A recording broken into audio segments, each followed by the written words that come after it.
Sa nagapangunang balita, mga transport cooperative sa mga modernized PUJ sa Panay, plano nga mag-untat biyahe bangon sa padayon nga pagbiyahe sa mga unconsolidated traditional jeepneys. Si John Sala nakatuto.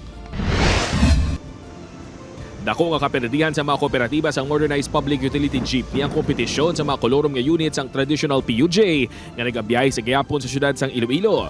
Bago sini plano sang alyansa sa mga kooperatiba sa Panay nga magpatigayon sang transport holiday o kung pila ka oras nga untat biyahe. Kaya ang alliance nagahambal nga damo na, no? Daw hindi na tagani kabayad sa bangko tungod nga may mga kompetensya. Wala pa sinigid tumo ng PETSA kung ano kadugay ang ila pag-untat biyahe. Kaya na nagsapol ng Land Transportation Franchising na Regulatory Board 6 ang mga transport cooperative. Dili kunugin pasalig sang LTFRB 6 ang mas hugot nga pag-operate kontra kolorum. Magadepende suno kay parkon sa implementasyon sang LTO kag LTFRB kontra kolorum kung dayon nila o kung hindi ang untat biyahe. Gintinguan sa news team ang makuwang bahin sang LTFRB 6 apang wala sang may nagatubang sa news team.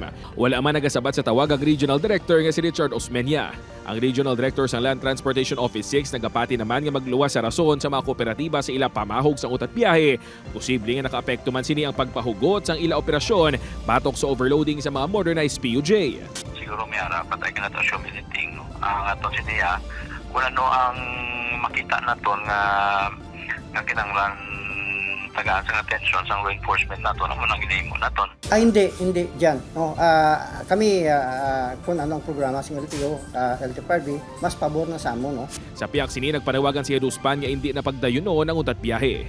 Ang end result sini is simple inconvenience sa aton mga pasahero, no. So kung pwede pala nga may istoryahan nila aton para hindi man may inconvenience sa aton mga pasahero. Upod kay Hans T. Sherto, John Sala. 1 Western Visayas.